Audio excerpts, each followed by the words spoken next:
आला हजरत बरेली की चटाई पर बैठकर कलम उठा के हमें ये सबक देते हैं, ऐ मुसलमानों, ऐ अहले सुन्नत वल जमात, अपनी हर दुआ से पहले नबी की नात पढ़ लिया करना, अपनी हर दुआ से पहले नबी की तारीफ करना। क्यों? इसलिए कि वो दरबार है, वाह क्या जूदो करम है शहे बतहा तेरा। कहो तो आपको सुभान अल्लाह, सुभान अल्लाह। वाह क्या जूदो करम है शहे बतहा तेरा, नहीं नहीं सुनता ही नहीं मांगने वाला तेरा। बेशक सुभान अल्लाह। ये वो दरबार है, इस दरबार से हम तो आका के उम्मती हैं, गैर के लिए भी नहीं समझने बात को, नहीं सुनता ही नहीं मांगने वाला तेरा। और आला हजरत ने एक पैगाम दिया जमाने वालों को और बताया, तुम हमारे आका की अजमत और शान को नापना चाहते हो, सुनो, फर्श वाले तेरी शौकत का उलू क्या जाने, फर्श वाले तेरी शौकत का उलू क्या जाने, खुसरबा अर्श पे उड़ता है फरारा तेरा। और बड़ा हासिल कलाम शेर है, जिस शेर की तशरीह उलमा अहले सुन्नत अगर करने लगे, और हमारे गुलाम रब्बानी साहब ये बैठे हुए तशरीह फरमाए हज़रत अल्लामा, अगर सिर्फ इसी शेर की तशरीह करने लगे तो कई घंटे तकरीर हो जाएगी। आला हजरत इमाम इश्क़ व मोहब्बत ने ऐलान फरमा दिया, मैं तो मालिक ही कहूँगा कि हो मालिक के हबीब। बहुत से एतराज़ात के जवाब इसी में मिल जाएंगे। मैं तो मालिक ही कहूँगा कि हो मालिक के हबीब, यानी महबूब मुहिब में नहीं मेरा तेरा, यानी महबूब मुहिब में नहीं मेरा तेरा। और तेरी सरकार में लाता है रजा उसको शफी, तेरी सरकार में लाता है रजा उसको शफी, जो मेरा गौस है लाडला बेटा तेरा, जो मेरा गौस है लाडला बेटा तेरा। और ये मैंने नाते पाक के चंद शेर पढ़े।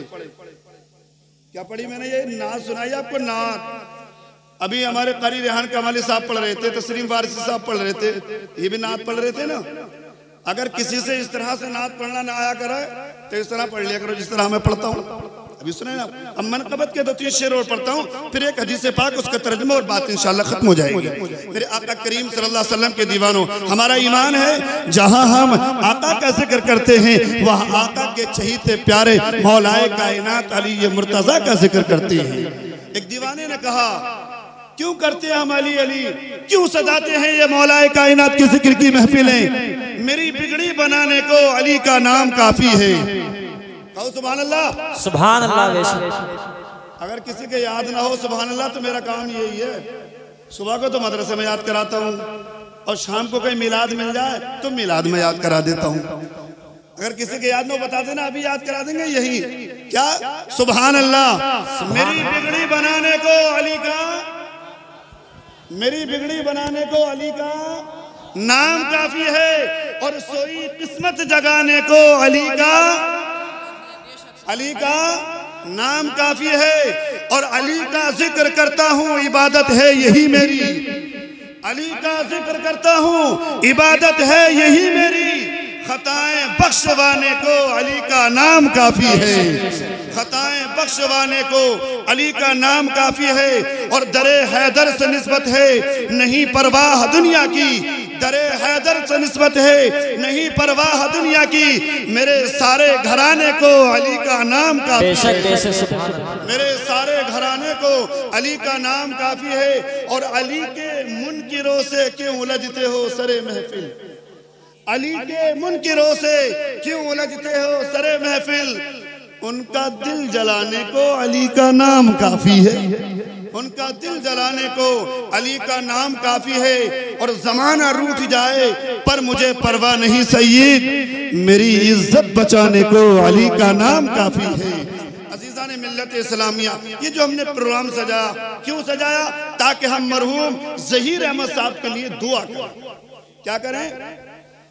बस ये पस मंजर मैं आपको बताता हूँ, ये मिलाद क्यों कराते हैं कुछ लोग, इसके मुनकिर हैं। वो मरने के बाद नमाज जनाजा तो पढ़ते हैं, लेकिन नमाज जनाजा के बाद जितनी दुआएं आती हैं, 3 में दुआ, 10वें में दुआ, 20वें में दुआ, 40वें में दुआ, इन दुआओं का इनकार करते हैं। अब मैं आपको समझाना चाहता हूं ये हम जलसा क्यों सजाते हैं। देखिएगा, अली जनाब मरहूम ज़हीर अहमद साहब को इंतकाल हुआ, उनको हम कब्र में रखने के बाद मनो मिट्टी ऊपर से रखने के बाद वापस आ गए। क्या कोई बता सकता है कि उनकी कंडीशन क्या होगी कब्र में? कोई नहीं बता सकता ना। जो अहले नजर है वो बता सकते हैं, हम में से तो कोई नहीं बता सकता। लेकिन दोस्तों, उनके सामने दो ऑप्शन हैं, दो रास्ते हैं। वो अपनी नेकियों की वजह से, अपने अच्छे अमाल की वजह से बच भी सकते हैं और अपने किसी बुरे अमल की वजह से फंस भी सकते हैं। अरे दोनों रास्ते मौजूद है ना, बच भी सकते हैं और फंस भी सकते हैं। लेकिन दोस्तों, एक दुनियावी में एग्जाम्पल मैं आपको देखता हूँ। हमारा कोई रिश्तेदार, कोई भाई, कोई अजीज किसी मामले में गिरफ्तार हो जाए, चाहे वो मुजरिम ही हो, किसी मामले में गिरफ्तार हो जाए, हम सारे रिश्तेदार, सारे खानदान वाले, सारे महल्ले वाले, पड़ोसी, दोस्त, रिश्तेदार सब इकट्ठा हो जाते हैं। इकट्ठा होकर कहते हैं यार कोशिश कर लो, अगर हमने कोशिश कर ली तो दोस्त बच भी सकता है, अगर कोशिश ना की तो जेल जा सकता है। तो कोई कहता है भाई मेरी मंत्री साहब से बात है, कोई कहता है मेरी थाने में बात है, कोई कहता है मेरी कोर्ट में बात है, कोई कहता है मेरी कचहरी में बात है। क्यों? अगर हमने कोशिश कर ली, भाई चाहे मुजरिम है, रिश्तेदार चाहे मुजरिम है, अगर हमने कोशिश कर ली तो बचा लेंगे। अरे करते नहीं करते, मेरे इशारे को समझे, बचा लेंगे। लेकिन दोस्त, एक भाई वो है जिसे कब्र में रखकर आ गए, उसके सामने भी दो रास्ते हैं, बच भी सकता है और फंस भी सकता। अब उसका जिक्र करना है जिसकी कब्र में चलती है। दुनिया में बचाया था, उसके पास गए थे जिसकी थाने में चलती है, लेकिन जब कब्र में पहुंच गया अब उसका जिक्र करना जिसकी कब्र में चलती है। अब कब्र में किसकी चलती है? कब्र में किसकी चलती है समझना इसे है। ये मसला समझ में आ गया तो 40वें के जलसे पर एतराज नहीं होगा, 20वें के जलसे पर एतराज नहीं होगा। चलती किसकी है कब्र में? आओ, कब्र में किसी दुनिया के नेता की नहीं चलती है, किसी प्रधानमंत्री की नहीं चलती है। अरे कब्र में चलती है तो आमिना के लाल की चलती है, कब्र में चलती है तो फातिमा के लाल की चलती है, कब्र में चलती है तो मौलाए कायनात की चलती है। अजीज़ान मिल्लत इस्लामिया, इसलिए कि जब हम यहाँ जमीन पर रहकर उनके लिए दुआ करते हैं, उनका जिक्र करते हैं, नबी नबी करते हैं, अली अली करते हैं, या हसनैन करीमैन का जिक्र करते हैं, करबला वालों का जिक्र करते हैं, उसकी रहमत पुकार कर कहती है ए फरिश्तों, ये इतने लोग इकट्ठा होकर जमा होकर किस लिए जमा हुए, किस लिए मेरे महबूब को याद करते हैं? फरिश्ते अर्ज़ करते मौला, वो सब इसलिए याद कर रहे थे, उनमें का एक बंदा इस दुनिया से चला गया, उसकी मग़फ़िरत के लिए दुआ कर रहे थे। दोस्तों, अल्लाह के रसूल का जब जिक्र करते हैं, एक नजर उनकी हमारे अजीज की कब्र की तरफ हो जाए, समझ जाओ बेड़ा पार हो जाएगा, उनकी कब्र को जन्नत बना दिया जाएगा। एक मिसाल के तौर पर एक छोटा सा वाक़या पेश करता हूँ। किसकी चलती है कब्र में? मौलाए कायनात अली मुर्तज़ा कर्रमल्लाहु वजहहु करीम का गुजर एक रोज एक कब्रिस्तान से हुआ। आपकी नजर एक कब्र पर पड़ी तो क्या देखा? कब्र के अंदर आग के शोले दहक रहे हैं। रब की बारगाह में अर्ज़ करने लगे, मौला इस कब्र के मुर्दे के हालात मुझ पर जाहिर फरमा। पर्दा हटा, अली ने देखा कब्र में आग के शोले दहक रहे हैं। और अब जब अली कब्र के करीब गए तो मुर्दा कह रहा है, या अली मुश्किल कुशा, मुझे इस कब्र से बचाइए। यहाँ पर एक मसला और क्लियर हो गया कि जब कोई किसी की कब्र पर जाता है, चाहे वो मुर्दा कितना ही गुनाहगार हो, लेकिन वो कब्र से पहचान लेता है मेरी कब्र पर कौन आ गया है। तभी तो वो मुर्दा कह रहा है, ए मौला मुश्किल कुशा, मुझे इस आग से बचाइए। क्यों? उसने पहचान लिया ना। और ये सरकार की हदीस है, आका करीम सल्लल्लाहु अलैहि वसल्लम ने जो मोहब्बत का पैगाम अपने मानने वालों को दिया, जो उल्फत का पैगाम अपने मानने वालों को दिया, जब एक मोमिन भाई से मिलो तो कहो अस्सलामु अलैकुम। क्या कहो?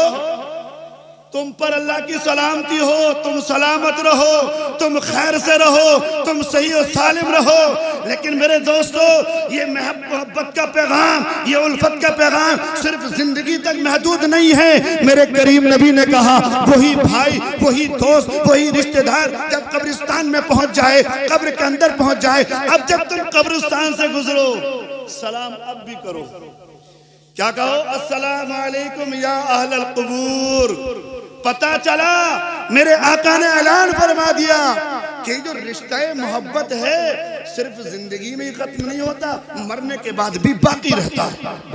अभी तो कहा जब कब्रिस्तान जाओ तो सलाम करो। मेरे दोस्तों, सलाम किसे किया जाता है? जो सलाम सुनता भी हो और सलाम का जवाब देता भी हो। अब पता चला कब्रिस्तान में जो मोमिन दफन है वह हमारे सलाम को सुनते भी हैं और सलाम के जवाब को देते भी हैं। मौला मुश्किल कुशा से कहा, अली मुझे बचाइए इस आग से। इतना कहना था, मौला ने हाथ उठा दिए, कहा या अल्लाह इस कब्र को, इस मुर्दे को कब्र के अजाब से बचा दे, या अल्लाह इसकी मग़फ़िरत कर दे। अभी दुआ कर रहे थे आप, अल्लाह की जानिब से पैगाम आता है, इल्हाम होता है, ए अली इसकी सिफारिश मत करो। का मौला क्यों? कि इसलिए कि वो गुनहगार बंदा है जो रमजानुल मुबारक के महीने में अलल ऐलान खाता पीता था, रमजानुल मुबारक का अदब व एहतराम नहीं करता था, बेअदबी करता था, कुल्लम कुल्ला गुनाह करता था। ये बेअदब इंसान है, इसकी सिफारिश मत करो। अब मौला का जवाब सुनिए। हज़रत अली अल्लाह की बारगाह में करते, या अल्लाह तूने मुझे मुश्किल कुशा बनाया है और इसने मुझे मुश्किल कुशा कहकर पुकारा है। अगर आज इसकी मुश्किल कुशाई न हुई तो मेरे मुश्किल कुशा होने का इसे फायदा क्या होगा? अभी रब की बारगाह में दुआएं कर रहे थे कि इतने हाथ नीचे नहीं आए थे, अल्लाह ने उसकी कब्र को जन्नत बना दिया, उसके गुनाहों को माफ कर दिया। मेरे दोस्तों, माँ बाप का अगर इंतकाल हो जाए, मैं क्या कह रहा था कि ये रिश्ता जो है हमारा मरने के बाद भी खत्म नहीं होता है। कुछ बेटे ये समझते हैं, कुछ औलाद ये समझती है, बाप का तीजा कर लिया, बाप का 10वां कर लिया, बाप का 20वां कर लिया, 40वां कर लिया, सारे हक हमने अदा कर दिए। नहीं नहीं दोस्तों, मैं बस एक बात और बताकर बात को समेटता हूँ। मेरे आका करीम सल्लल्लाहु अलैहि वसल्लम की बारगाह में एक सहाबी हाजिर हुए, बनी सलमा के सहाबी हैं। अर्ज करने लगे, या रसूल अल्लाह, ये मरहूम के बेटे अगर यहाँ पर बैठे हो मेरी बात को गौर से सुन लें। क्या कहा? या रसूल अल्लाह, मेरे अब्बा का इंतकाल हो गया है, मेरे अम्मा का इंतकाल हो गया है। या रसूल अल्लाह, ये बताइए कि सारे हक मुझसे खत्म हो गए हैं या कुछ हक उनके अभी मुझ पर बाकी हैं, या वो कौन सा अमल है? नारे तकबीर, नारे रिसालत, मसलके आला हजरत शायर अहले सुन्नत इब्राहिम रज़ा संभली, नारे तकबीर, नारे रिसालत। बहुत खूब, बहुत खूब। तवज्जो मेरी तरफ रखें, मैं हदीस पाक को मुकम्मल कर रहा हूँ। क्या कहा साहबी रसूल? क्या पूछ रहे? या रसूल अल्लाह, क्या सारे हक खत्म हो गए हैं, कुछ बाकी हैं? मैं उन लोगों को कुछ पैगाम देना चाहता हूँ, ये समझते हैं जो मर गया उससे हमारा कोई ताल्लुक नहीं। मेरे करीम नबी सल्लल्लाहु अलैहि वसल्लम ने कहा था, ए मेरे प्यारे सहाबी, तेरे बाप का इंतकाल हो गया है, तेरी माँ का इंतकाल हो गया है, मरने के बाद भी उन माँ बाप के तुझ पर 4 हक बाकी है। कितने हक बता दूं? अरे तुम मना भी करोगे तो बताऊंगा मैं तो। कितने हक हैं? 4।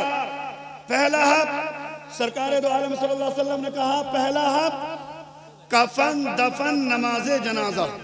ये चारों हक तुम्हें यहां से याद ही करके जाने हैं। कफन, दफन, नमाजे जनाजा। अच्छा, कफन से पहले गुस्ल दिया जाता है? नहीं। अरे दिया जाता है नहीं? किसका हक है? बाप का इंतकाल होगा गुस्ल देने का, बेटों का। किसका? अब बेटे समझे हमारे तो अब्बा का इंतकाल होगा, हम तो कुछ करेंगे ही नहीं। आज वो तो दरवाजे पे खड़े हुए इंतजार कर रहे हैं कोई गुस्ल देना आगा हमारे बाप को।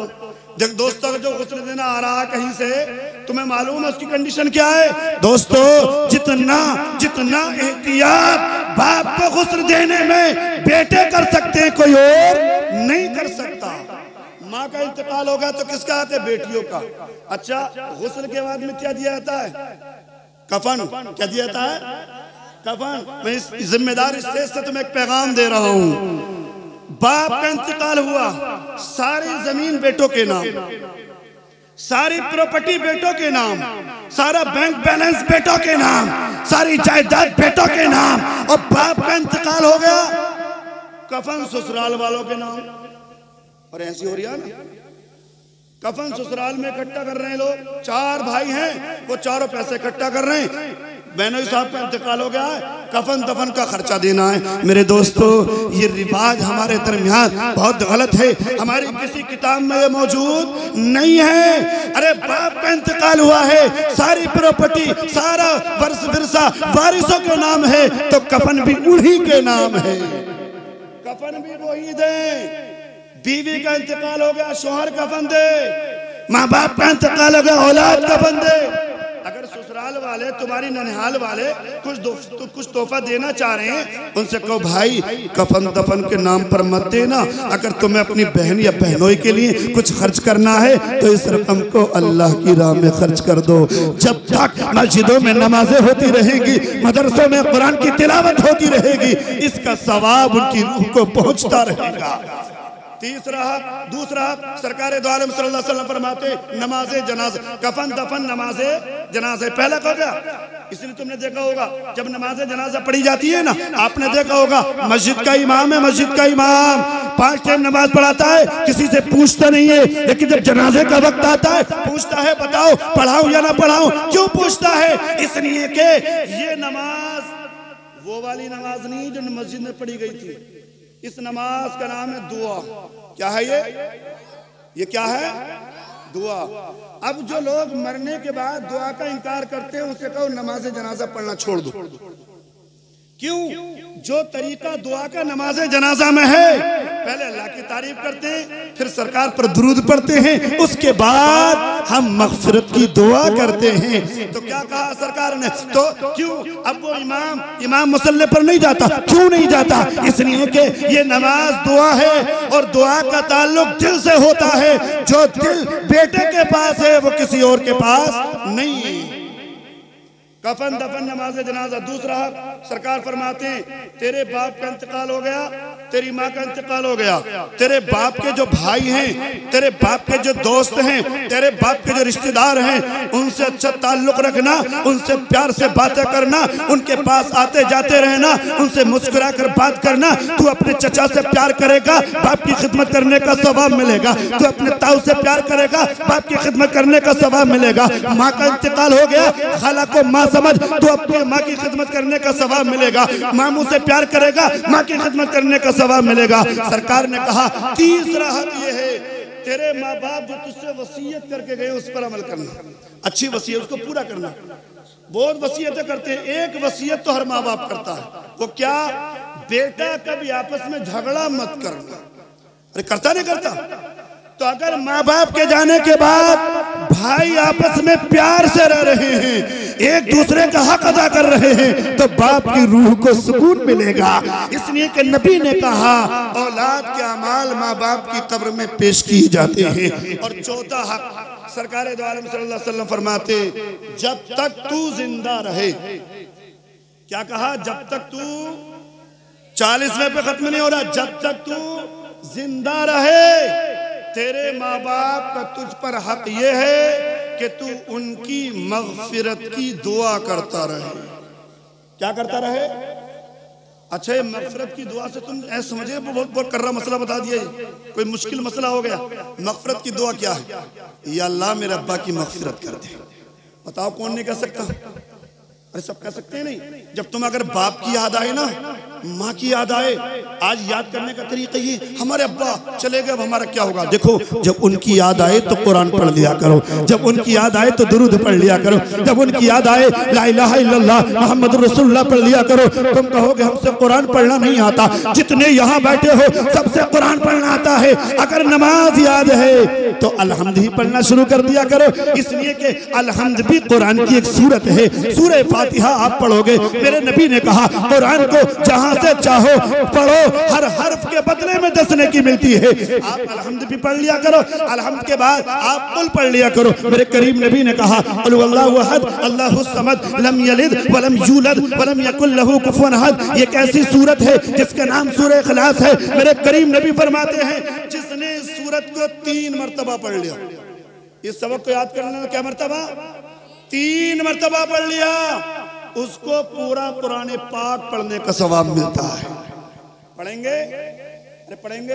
अब तो भैया समझ रहा सारा काम रेडीमेड मिल जावे, खुद मेहनत करने तैयार नहीं है। 10 रुपए के बतासे लाके जुमेरात के दिन ये समझ रहा कोई मुल्ला जी आमे मेरे अब्बा को जन्नत में पहुंचा दें, खुद मेहनत करने को तैयार नहीं है। दोस्तों खैर वक्त काफी हो गया, मैं बस अपनी बात को खत्म करता हूँ कि अल्लाह ताला हमने जो कुछ भी कहा और जो कुछ भी खास बातें मैंने आप तक पहुँचाई, अल्लाह तबारक व तआला इन खास बातों पर हम सबको अमल करने की तौफीक अता फरमाए। आमीन। अस्तगफिरुल्लाह रब्बी मिन कुल्लि ज़ंबि व अतूबु इलैहि। बाबा से बुलंद